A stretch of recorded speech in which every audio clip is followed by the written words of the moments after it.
Hi everyone, it is a great pleasure to welcome you to the Digital Health Conference of the Portuguese Presidency of the European Union, where we are going to be looking at a panel with great and distinguished experts at how digital health solutions could be an added value to face public health emergencies. My name is Miguel Santinhos, and I'm a strategic consultant at SPMS, and I have the pleasure of moderating this panel discussion today. I'm joined by Professor Dr. Krishnan Ganapathy. Professor Ganapathy is the director of Apollo Telemedicine Networking Foundation and the director of Apollo Telehealth Service and past president of Telemedicine Society in India. Welcome, Professor. We also have Professor Dr. Nick Guldemond. He's a professor at the section of First Moscow State Medical University and a senior researcher at Leiden University Medical Care. Welcome, Nick, and good to have you here.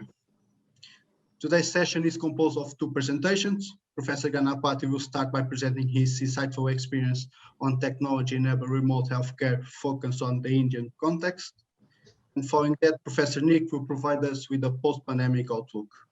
The session will conclude with an open discussion between the panelists. And with this being said, without further ado, I will give the floor to Professor Krishnan Ganapathy. Go ahead, Professor.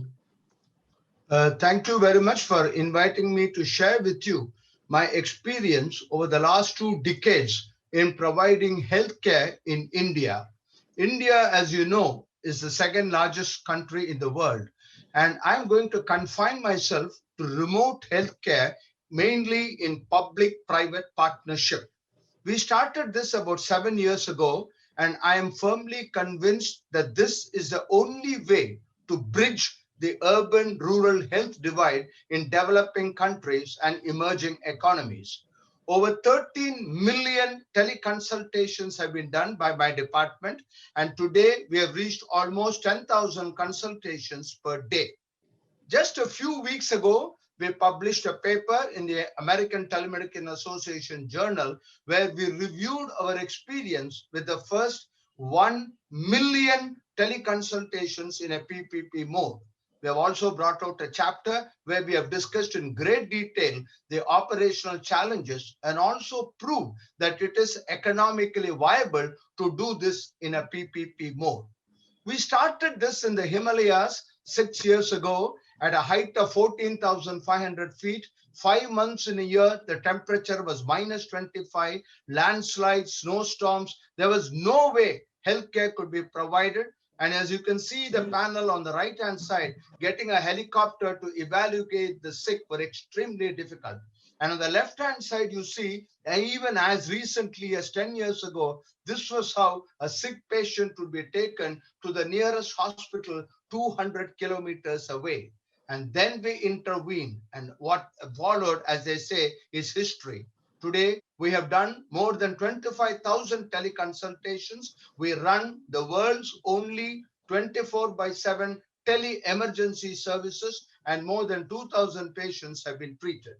I'm just going to spend a few minutes giving you a very quick idea of what we actually do before I go into the pandemic as such. Jharkhand is one of the poorer, less developed states of India in northeastern India. And as you can see, we provide digital health.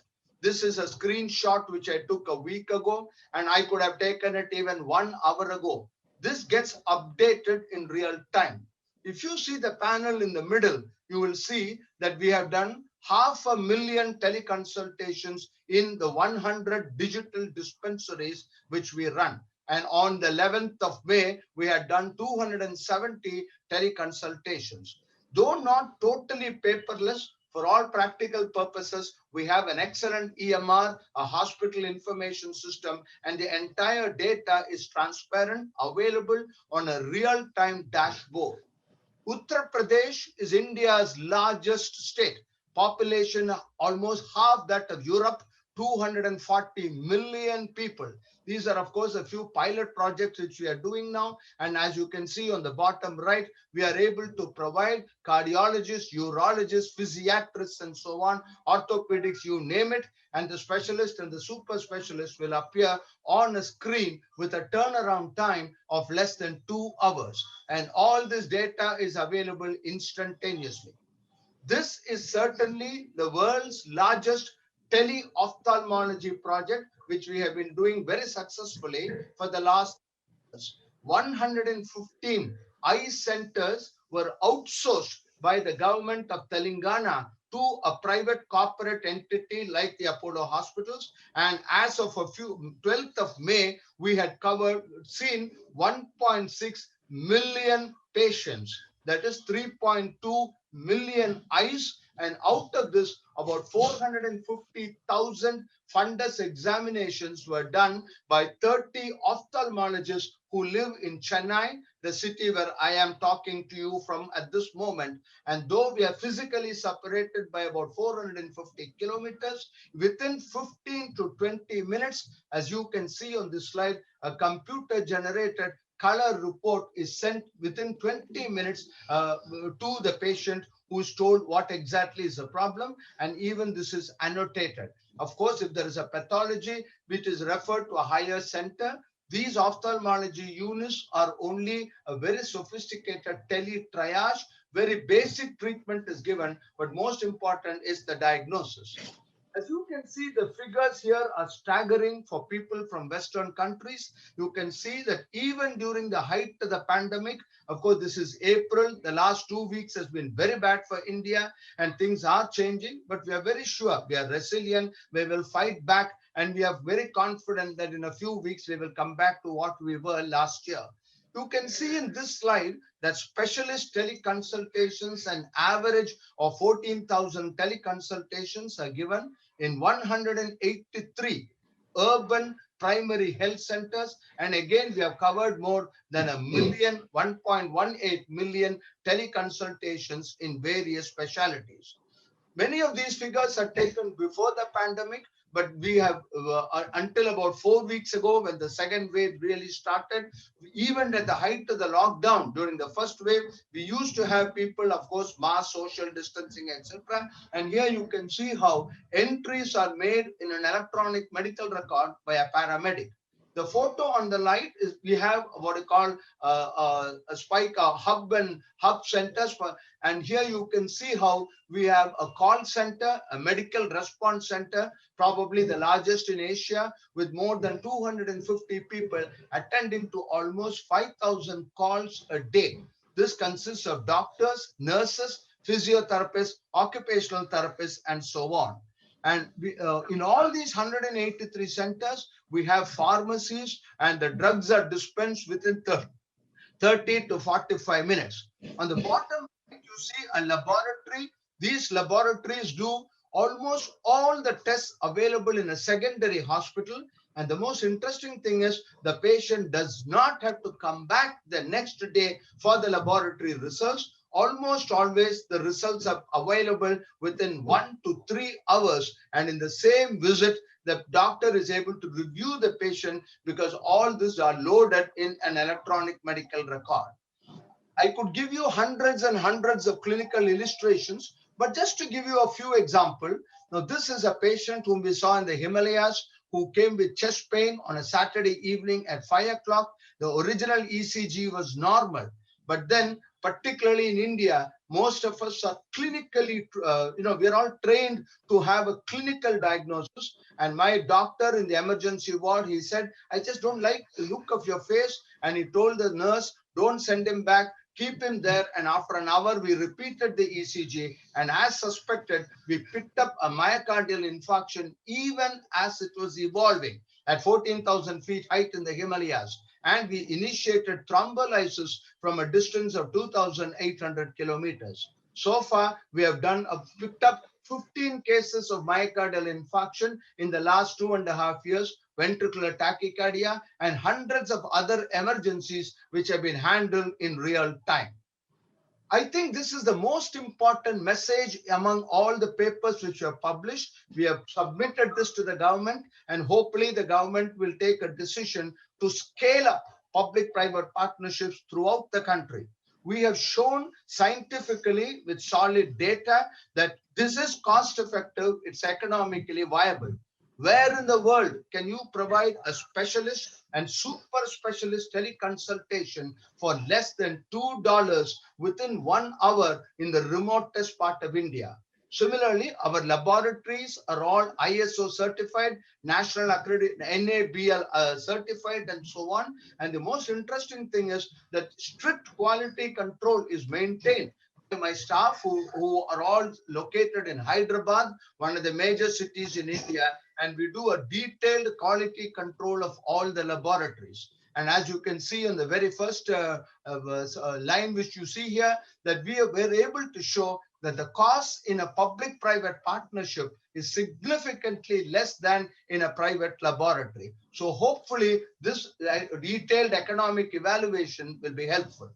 I would like to spend the next few minutes on the pandemic, how the pandemic has changed, is changing the providing remote healthcare in the presence of the COVID virus. First was to create an awareness, and we have published several articles. One of the important things which we developed, we were forced to develop because of the coronavirus, was a neuro-intensive care. As you see, we have hundreds of intensive care units, thousands of intensive care units across the country, but very little specialized intensive care units like cardiology, neurology, and so on. So from one of my hospitals in Hyderabad, the intensivist located various intensive care units across the country, and we were able to handhold an intensivist and provide him with state-of-the-art neurological and neurosurgical consultations. Now, since this is an international conference, I am not showing the slides in the local languages, but basically all this data was translated into more than 32 major languages for all the states in India. 95% of the Indian population languages spoken are covered. And you can see here where all this is taken from World Health Organization, the Ministry of Health, Government of India, Indian Council of Medical Research, etc. These protocols are updated at least once a week, once in 2 weeks, and this is circulated everywhere. A great achievement, according to me, where we use technology, is that throughout the length and breadth of India, including suburban and rural India, we are following protocols. Gone are the days in India where a doctor used to show his originality. Now there is no originality. We strictly implement protocols which are also updated very often. If you look at the left part of the panel, this is what is happening in the real India. You can see how a young entrepreneur has made his own chatbot. And you can see here, this chatbot has been developed on guidelines provided by the CDC, Center for Disease Control Atlanta. Any information collected is confidential, etc., etc. So we have thousands of such chatbots all over the country. Unfortunately, there is no mechanism for a country as large as India to be able to qualitatively or quantitatively analyze this and present this as a scientific paper. I can only tell you that I personally, as an individual, I get at least 50 to 60 different WhatsApp messages from all over the country showing all this I've picked up just from WhatsApp messages which I get every day. On the right-hand side, you can see how volunteers all over the country have set up Telegram groups like WhatsApp. They have set up Telegram groups in at least 500 of the big cities of India, and every single information about the pandemic is available. Apollo Hospitals as a quaternary care hospital group, we have also trying to get involved in this, and we do this for corporate health facility, access to specialists, Apollo Tele-Emergency. Now we have a ER, COVID-related ER, critical care, and so on. And this is unbelievable. Even I couldn't believe it. In less than 10 days, my staff got together and put up 12 intensive care units in suburban India on behalf of the National Thermal Power Corporation, a Fortune 500 company. It's one of the 10 companies of India which are in Fortune 500, a Government of India undertaking. Most of these locations are in suburban remote parts of India, and this is a thermal power generating unit. So we have set up all this, and all this is connected 24/7. As you can see here, round the clock, there is somebody available. Today, of course, Almost all our telemedicine units have a dedicated COVID team, and you can see many of our staff have got infected, and this adds to the challenge, makes it even more difficult. Now, this has some things unique which the Apollo Hospitals is doing. For less than 67 euro, for less than 67 euro, they are providing with a home kit, and more than 22,000 patients have used this in the city of Chennai alone.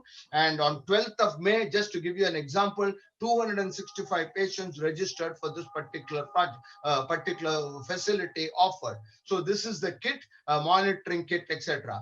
We also want to reduce patients coming to the hospital. So we use technology. We take the doctor to your house, a hospital in your house, a doctor in your pocket, a laboratory in your pocket. So these are the words which we use. And again, for less than 110 euro, 14 days, the patient is looked after completely.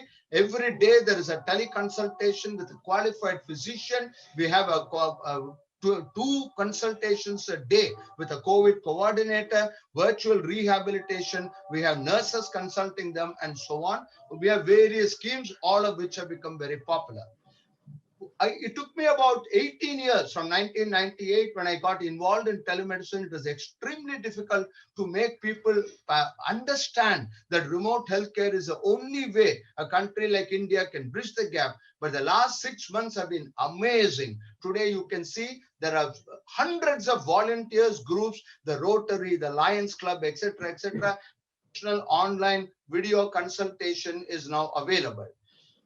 Now, we believe very strongly that it is not technology which is the main thing. It is the persons behind the machine that counts. A fool with a tool is still a fool. Technology at the best is only a means to achieve an end. And therefore, even in these very difficult times, we encourage our staff, the frontline warriors, the nurses. They play such a major role. And so we virtually, on Nurses Day, we had a virtual get-together where we nationally, the senior most people in the Apollo group, we acknowledge the immense role played by the nurses. I have always been maintaining, far before the pandemic came, that telehealth in any country, even in the United States for that matter, or in Europe, will not really take off unless there is political will, unless there is a support. This is very true in developing countries. I have always been maintaining that for the success of a telemedicine project, particularly in a developing country, in an emerging economy, political will is the most important. And as you can see here, no less a person than the Prime Minister of India mentions telemedicine in every address to the nation. The government of India, almost every single state government, and this has percolated down to the grassroots level. Farmers, can you believe it? Farmers have got together and have started a telemedicine initiative. Today, quaternary care hospitals like the Apollo hospitals offer free access of their COVID-19 experts to the smaller hospitals in the remote parts of India. Municipalities and corporations, which are the lowest rung of the administration, have started telemedicine services. At a guesstimate, I would guess that at least 25 to 30% of those in home quarantine, and I'm talking of at least 500,000 people across the length and breadth of the country, today have access to quality remote healthcare at the moment free of cost. I'm sure this will continue even long after the pandemic has stopped. So, ladies and gentlemen, in conclusion, I would like to say that the take-home message is, thou shalt digitally transform. All the 10 commandments will be, thou shalt digitally transform. And if India is going to fight back against the second corona epidemic, it is entirely because of the use of technology. And without technology, there is no way remote healthcare can be provided. Thank you once again for this invitation to share my thoughts. Thank you very much, Professor Ganapathy, for presenting us with such an insightful overview with clear evidence that digital technology, namely telehealth and telemedicine, are undoubtedly cost-effective and accessible solutions, and therefore they bring value to ensure quality access to healthcare all over India. Thank you so much, Professor Ganapathy. Moving ahead, Nick, feel free to share your presentation. All right, thank you very much. Can you see my slide? Perfect. Okay. Yeah, thank you very much. And as well, I'm very impressed by presentation of Professor Ganapathy. And I think this also learns that the Western countries in Europe is often very much focused on the US models of care, including digital and their technologies. While there's so much to learn from countries like India or China, or even some Eastern European countries and Russia, in how they implement and use digital technologies and creativity in order to transform healthcare. So I'm very happy with this overview. I will go to my presentation, and just for your information, currently I'm in Serbia. And in the Serbia also we discussing with the Western Balkan countries in how can we make healthcare systems and societies more resilient and prepared for pandemics, but also for other health challenges. So while I'm having this presentation, I'm also working practically with leaders of the countries, but also with healthcare organizations and technology providers. So maybe to talk, if we really want to improve things for the future, it's always good to look back a little bit. And so it, as illustration in many countries, how we dealt with health challenges such as infections. And this is just a few examples of the UK dealing with just a flu infection every year, and where we already saw that ambulances, at least in some areas of the UK, were waiting outside hospital because they couldn't deliver the patients in the hospitals because they were fully occupied. Patients couldn't be discharged to home because there was no sufficient social care available. And this is already been for years, and it's not only for the UK, but many other countries as well. So we've learned, the history tells us that we already had these experiences like we have now in an unprecedented scales in most countries. But we didn't took the lessons and warnings from the past in order to make our healthcare system more resilient.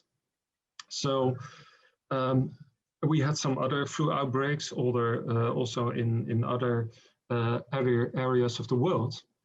And so we were forewarned. It was not a sort of fairy tale or an unlucky accident that this pandemic happened. We knew it would come.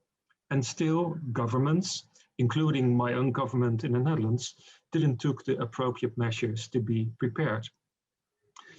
So we are now very much focusing on infectious diseases, but already for more than 10 years, we are warning for other health threats, such as the increasing demand due to the rise of chronic conditions and aging and lesser resources available. People's capacities, lesser financial resources. So this creating the instability you saw on the previous slide, and which made so very visible by this pandemic. Reports were written, research was done, evidence was piling up, and still it was not effective to make policies and healthcare change sufficiently. So this is an important lesson for the post-COVID time. It is no guarantee that after this pandemic, there will be a real transition. We have to actively work on this for the sake of our economies, for the sake of the future of the children and their children. So Professor Ganapathy showed many advantages of digital. And I think one of the lessons learned from this pandemic is how the uptake of digital, at least in some areas of healthcare. And here you see a graph for the Netherlands, but it's quite illustrative also for other European countries. where you saw, after the lockdowns, you saw a drop in face-to-face contacts with patients, but these were in a large extent replaced by digital interactions. So this is the good news. So what was in the past very difficult, now the pandemic forced to use digital for interaction, for professional interaction, professional patient, etc. But we know if you look to health outcomes and what's currently available on digital, the digital solution provided, and we have many good examples in the area of mental health, cardiovascular, diabetes, etc., and the sort of communication aspects, it's not the same as providing integrated personalized care from a team approach, from a systems approach. And this is far more comprehensive in planning, organizing, coordinating care among different actors, including informal carers. So this idea that if you just implement a single service, for example, in medication prescription or a training program in consultation in mental health, it's not really the same as how you deal with people with more complex diseases, chronic conditions throughout the development of the disease. So if we really want to make healthcare more sustainable, more resilient, and produce better outcomes, we have to think a bit broader about the concept on digital health implementation. And this slide I already show for more than 10 years, but still we have to make the shift from a very institutionalized focused healthcare, often very hospital focused, to a more integrated model, which you see on the right-hand side, in which the community care, the community network is far more important. Where also had a sort of blended mix of a health community center, primary care, being very important in this, to have this combination of face-to-face context, easy to access with digital services, and of course in line with specialized care, but better balanced, more community focused, interconnected with all relevant stakeholders. So this is much more than just a single app or a single provision by a digital company with information or a particular solution. So also the thinking about policy making, how do you organize care, is very different from what it's today, despite all the positive news. So we still have steps to make. And again, so rethinking healthcare and what you need with the ingredients is not very new. It's already more than 30 years old. And still our healthcare systems are, like the previous slide, often very single service oriented, very fragmented. So we need from a health care system a better information sharing, shared decision making among the different actors, not only medical, but also social care, mental health, etc.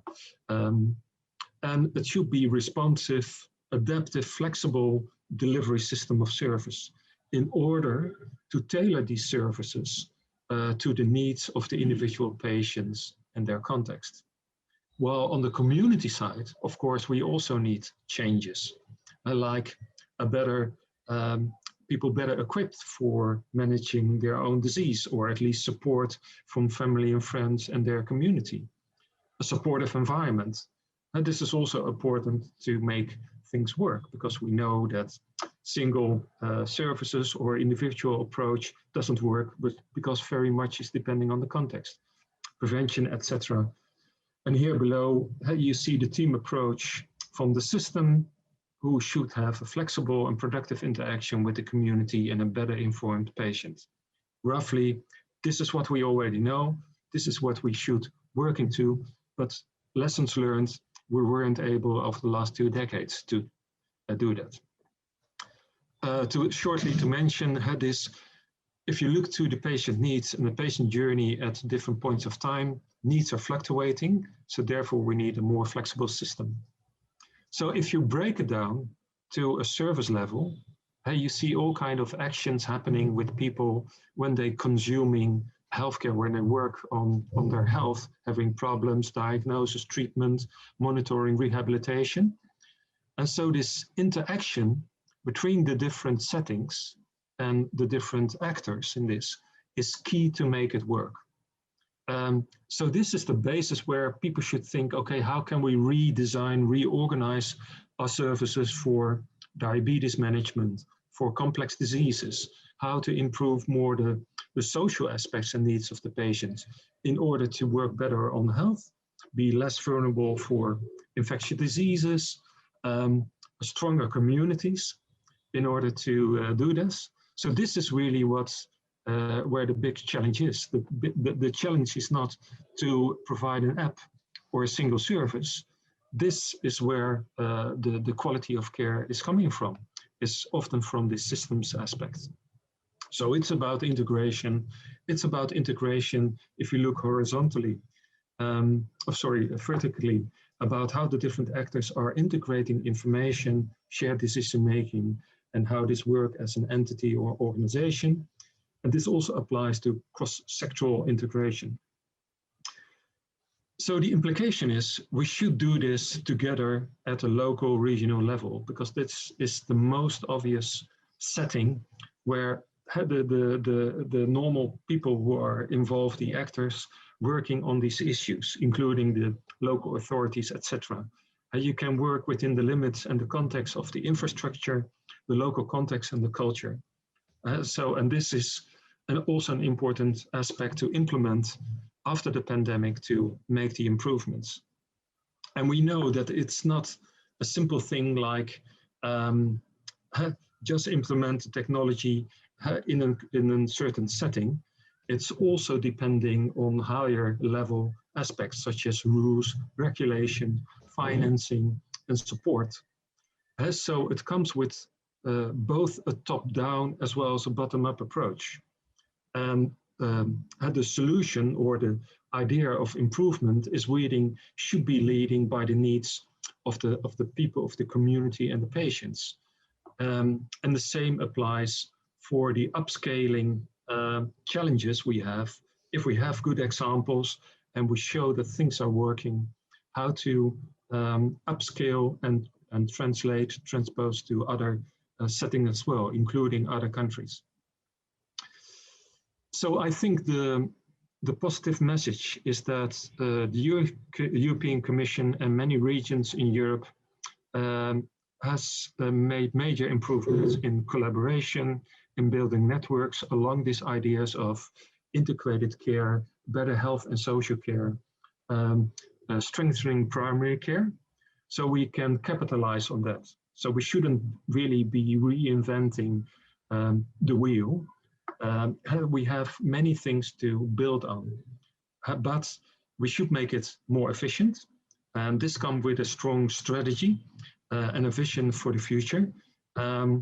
And also, I think we need to better think from the research, the academic environment, as well as from the different regions and the industry onto how to make this better. I think the European Commission, the European Council, as well as in many other countries, I think we understand now the importance of this implementation from theory and ideas and policy into practice. So this should be the focus. And I think we have important lesson in order to make it happen. So thank you very much. And my greetings here from Belgrade, Serbia.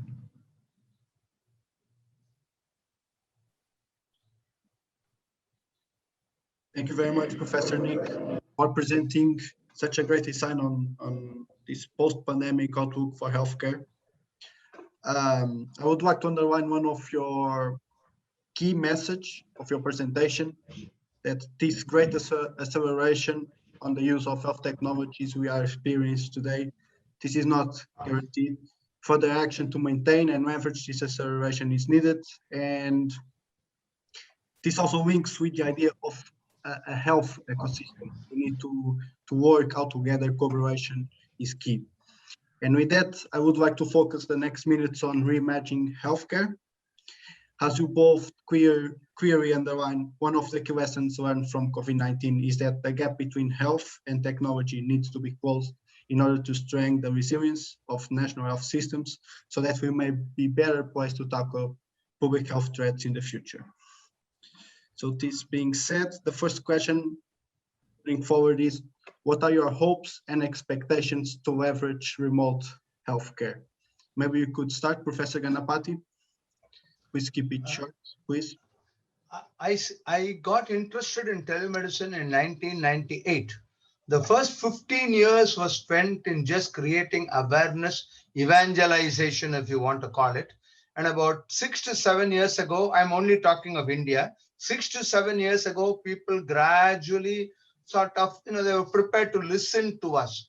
But in the last 2 years, since March 2020, when the COVID outbreak was announced, people have realized that there is no other alternative, that social distancing is going to be here to stay. Masking is going to be here, and all of us know that we are going to live with the COVID for several years more. Therefore, I believe that because of the COVID, we have successfully, that's not the right word to use, unfortunately successfully reached that critical mass essential for a takeoff, and I'm extremely optimistic. In fact, I won't be surprised if in my lifetime we see more of virtual consultations than face-to-face consultation so far as India is concerned. The only way we can bridge the urban-rural health divide, we just don't have enough doctors, nurses, paramedics, hospitals, brick-and-mortar hospitals. But India is a very peculiar country. We have 1 billion mobile phones, 45% of which are smartphones, and it's unbelievable. If you go to the remotest village in India, he is accessing the internet with a mobile phone. So I'm very sure, I'm very confident that information communication technology will be an integral part of every hospital in this country. Thank you, Professor. What about you, Nick? What are your hopes and expectations to have remote healthcare? So part of my talk was also about that digital is not, good digital care is not possible without proper face-to-face care. So I really hope that we have more attention for primary care as a first access for care in combination with digital services. So primary care was often overlooked, was not very strengthened in comparison with often this high-tech medical specialized hospital care. So I think this primary care, including the social elements, should be more in focus and should be strengthened. And the expectation I have with this is that also the leadership, which is necessary in order to make it happen, and also to explain, okay, this is the direction we should go, and about balancing all the interest involved in healthcare with all the actors, the financial interest of these actors, and also the role of industry, that we could move this in a more sustainable direction. Indeed. Thank you, Nick. And building upon that, about the idea of collaboration between the stakeholders, and this question is for you, which stakeholder cooperation will be needed to build up a resilient and inclusive and sustainable future? Sorry. No, sorry, go ahead, please, you go ahead. No, sorry, I wasn't, for whom was this question? It was, sorry if I wasn't clear. It was for Nick, this one. Nick, go first in this one. Thank you very much. No, I think, as what I said, we have many networks and platforms to build on. I think what's now needed is a better alignment of these different networks, the regional networks, the professional networks, the payers network, the industry. So we know how it works, but we need to capitalize on a better alignment of these networks, because also they have their interests, etc. So I think the Commission has showed on particular examples with these networks on how it could work. And some things went wrong, but also some, surprisingly, some things really went well. So I think there's also a task for the Commission in order to make this alignment happen. And I think what's required also that the member states and their leaders should support this, because this is also not what's happening always from a country level. And okay, we endorse this networks and action from the Commission in the engagement with these local and regional settings. So we can do much better also from a national point of view in collaboration. Thank you, Nick. Professor Ganapathy, so I always think of the future, and I think we need to look at where we are going to be 10 years, 15 years from now. To me, the word collaboration is not confined to other stakeholders in the ecosystem. But when I talk of collaboration, I'm looking at India collaborating with Europe, with various countries in Europe, with the United States, and etc., etc. Gone are the days when we could think in isolation or in silo. And I think this is the beginning. The very fact that you have invited somebody from India to participate in the eHealth Summit of Portugal, I think is an excellent way to go forwards. I really think both of us can learn from each other. There is so much which we can learn from Europe, the US and UK and other countries. And also, I think the day has now come, though we have been traditionally called a developing country, I think so far as telemedicine, telehealth are concerned, we are not totally a developing country. And I think it should be, a lot of work can be done by cooperation. And I think the time has come to think of international registration so that a doctor in one part of the world is licensed with certain limitations, of course, to practice and give his opinion to a patient in another part of the world. We need to think big. It may take 10 years, it may take 20 years to achieve it,